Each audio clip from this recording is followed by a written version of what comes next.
너희가 원수의 땅에 살 동안에 너희의 본토가 황무할 것이므로 땅이 안식을 누릴 것이라. 그때 땅이 안식을 누리리니 너희가 그 땅에 거주하는 동안 너희가 안식할 때 땅은 쉬지 못하였으나 그 땅이 황무할 동안에는 쉬게 되리라. 너희 남은 자에게는 그 원수들의 땅에서 내가 그들의 마음을 약하게 하리니 그들은 바람에 불린 잎사귀 소리에도 놀라 도망하기를 칼을 피하여 도망하듯 할 것이요 쫓는 자가 없어도 엎드러질 것이라.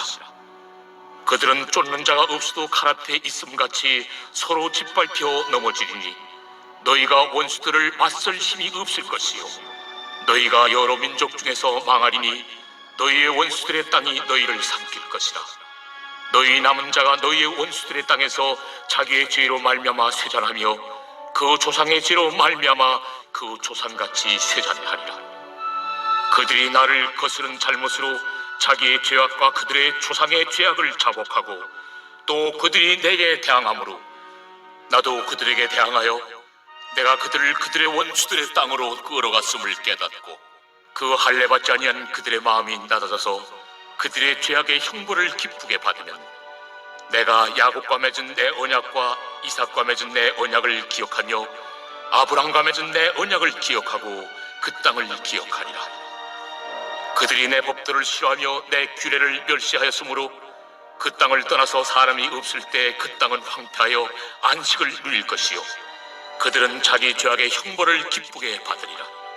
그런즉 그들이 그들의 원수들의 땅에 있을 때에 내가 그들을 내버리지 아니하며 미워하지 아니하며 아주 멸하지 아니하고 그들과 맺은 내 언약을 폐하지 아니하리니 나는 여호와 그들의 하나님이 되리니라. 내가 그들의 하나님이 되기 위하여 민족들이 보는 앞에서 애굽 땅으로부터 그들을 인도하여 낸 그들의 조상과의 언약을 그들을 위하여 기억하리라. 나는 여호와이니라. 이것은 여호와께서 시내산에서 자기와 이스라엘 자손 사이에 모세를 통하여 세우신 규례와 법도와 율법이니라. 오늘 본문은 하나님의 율법을 지키지 않았던 이스라엘 민족들이 여러 나라에 흩어지게 되고 그리고 난 이후에 그 땅이 황무지가 되고 버려진 땅이 됩니다. 하지만 오늘 본문 34절에 보시면 땅의 황무함이 오히려 그 땅이 안식하게 되는 기회가 될 것이다. 우리 주님이 그렇게 말씀하시죠. 이스라엘 백성들은 하나님의 말씀에 청종하지 않았기 때문에 예를 들어서 안식년과 신년을 제대로 지키지 않아서 그동안 땅이 안식을 하지 못했었는데 이스라엘 백성들이 포로로 끌려가게 되자 역설적이게도 그제서야 그 땅이 안식을 얻게 된다라는 말씀입니다. 땅이 안식을 얻고 있는 그때에 포로로 끌려간 이스라엘 백성들은 어찌 지냅니까? 36절 후반부에 보시면 바람에 불린 잎사귀 소리에도 놀라 도망하기를 칼을 피하여 도망하듯 할 것이요 쫓는 자가 없어도 엎드러질 것이다 라고 말씀하십니다. 이스라엘 백성들은 끌려간 땅에서 포로가 된 그곳에서 극심한 공포와 불안으로 겨우겨우 목숨을 연명하면서 그렇게 지내게 됩니다. 이 바람에 불린 잎사귀 소리에도 놀라고 지내니 이 마음이 얼마나 이 두려운 마음 가운데 지내고 있다라는 것을 알게 되죠. 이런 비참함의 원인이 무엇인가? 하나님은 39절에서 너희 남은 자가 너희의 원수들의 땅에서 자기의 죄로 말미암아 쇠잔하며 그 조상의 죄로 말미암아 그 조상같이 쇠잔하리라 라고 말씀하십니다. 이스라엘이 쇠잔해지고 수치를 당하는 그 이유는 무엇인가? 바로 그들의 죄 때문이다 라고 하나님은 말씀해 주십니다. 회개하지 못한 그 죄 때문입니다.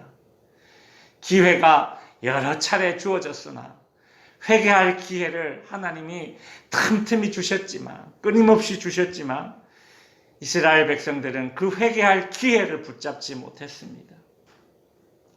이스라엘이 쇠잔해지고 수치를 당하는 이유는 주변의 이웃 나라들이 강해서 때문이 아닙니다.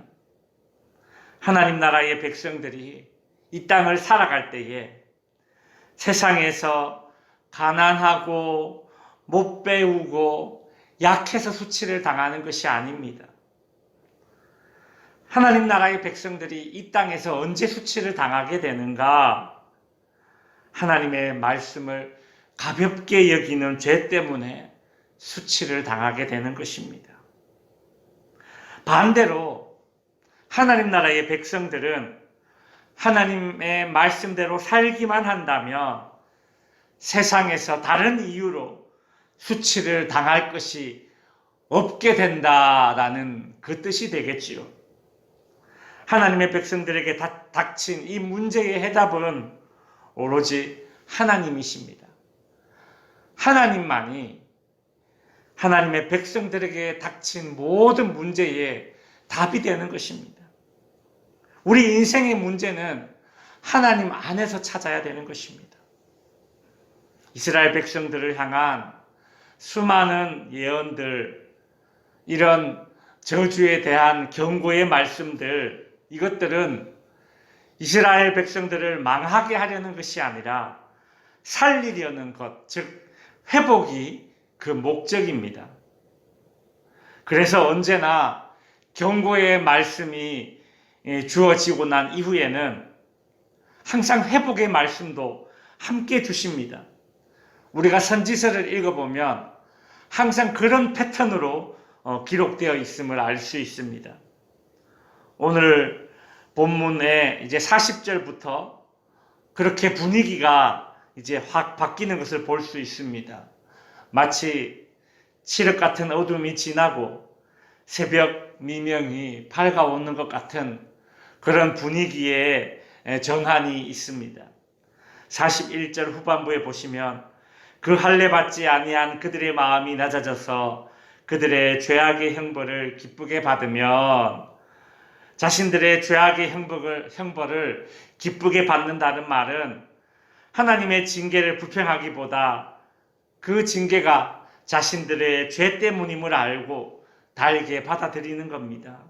그럴 때에 어떤 일이 일어나는가? 42절, 내가 야곱과 맺은 내 언약과 이삭과 맺은 내 언약을 기억하며 아브라함과 맺은 내 언약을 기억하고 그 땅을 기억하리라. 맞습니다. 인생의 모든 문제들, 그것이 아무리 지독한 문제들이라 하더라도 하나님의 기억하심으로부터 회복이 되는 것입니다. 왜냐하면 하나님의 속마음은 징계 그 자체가 아니라 돌이킴을 원하고 있기 때문입니다. 말씀을 정리하겠습니다. 레위기에서 하나님의 율법을 선포하고 난 이후에 그 율법에 따라 살아갈 때와 그렇지 못할 때에 받게 될 복과 저주를 쭉 길게 언급하셨지만, 결국 하나님은 이스라엘을 향한, 하나님의 백성들을 향한 하나님의 속마음을 이렇게 내비치시면서 오늘 말씀을 마무리 짓고 있습니다. 44절 후반부에 보시면 하나님의 속마음이 이렇게 내비쳐지고 있죠.